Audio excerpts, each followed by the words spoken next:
Alexis Yovanno here with the Daily Emerald, getting you caught up on our top stories. The way of learning transformed into an at-home experience through Zoom lectures and class size due to COVID-19 restrictions that canceled in-person classes last spring. According to some students at UO, the content may remain the same, but the lack of human interaction and hands-on learning diminished the value of some students' quality of education.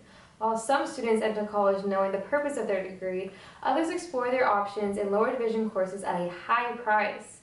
As students and families face financial difficulties and education transitions remote, some students use this time as an opportunity to invest in community college credits for lower division courses until education returns to in-person instruction. Community colleges do not offer higher division courses for juniors and seniors pursuing a bachelor's degree. Therefore, enrolling in community college credits applies to students who seek lower division general education courses and prerequisites. For students facing financial difficulties due to COVID-19, Ben Canyon, the executive director of the Higher Education Coordinating Commission, said in an email he believes enrolling in general education courses at a community college would be a great option. The Bias Education and Response Team at University of Oregon is under review, according to Assistant Dean of Students Marcus Langford. The response team, also known as BERT, is part of the student care team at UO, which provides resources for students about incidents disruptive to their educational experience. Students can access this care team through a variety of resources, including report forms pertaining to specific kinds of incidents, like bias, misconduct, or self-harm. Students can also refer other students to the student care team. The Office of the Dean of Students in Langford have taken on the team's responsibilities due to staffing issues and the external review. The website for reporting incidents of bias tells students it will allow UO to respond to the incident and create change in a timely manner. But it also tells students that BERT will not initiate disciplinary actions and that reporting an incident of bias is simply for data collection. During the pandemic, both children and adults have avoided seeking medical care due to concerns about contracting the coronavirus, according to a number of studies. University of Oregon students are among many who have missed out on important preventative and diagnostic care. The Centers for Disease Control and Prevention published findings in September that many Americans, from children to adults, are not seeking medical assistance due to concerns regarding COVID-19, which the center said could have serious medical consequences. The article stated that about 41% of adults in the U.S. had delayed or avoided seeking medical care due to concerns related to the coronavirus as of June.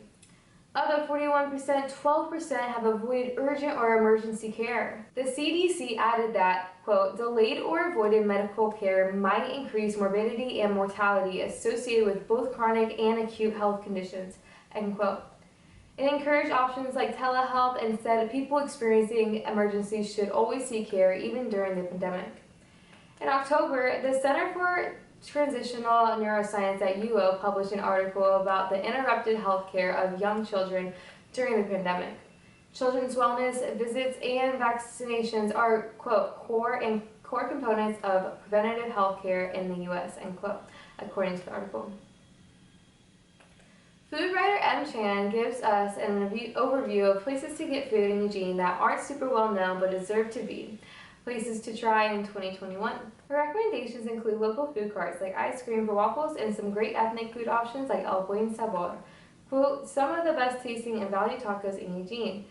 And Tam's Place Vietnamese cuisine, end quote. All of these locations have adapted to COVID-19 with protocol for delivery, pickup, and or outdoor seating.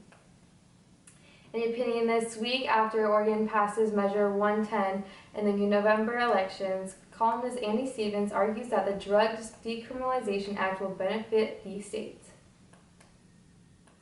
The University of Oregon football team fell 34-17 to Iowa State on January 2nd in the PlayStation Fiesta Bowl in Glendale, Arizona. Oregon elected to split time between its two quarterbacks as Arizona native player Tyler Shaw and Boston College transfer Anthony Brown each received ample snaps. Iowa State's Breece Hall decimated Oregon on the ground, finishing with 136 yards and 2 touchdowns. Visit our multimedia section to listen to our latest podcast episodes, including the Emerald Gamecast, discussing the 2020 Game Awards and the announcement showcase. Also tune in to the Emerald Football. This week they discuss the Pac-12 shortcomings, Mario Cristobal's potential extension, and preview the Pac-12 championship versus USC. That's it for this episode. Please visit dailyemerald.com and follow us on our social media at Daily Emerald to stay connected. Thank you for watching and Happy New Year. I'm Alexis Yovanno, and now you are caught up with the Daily Emerald.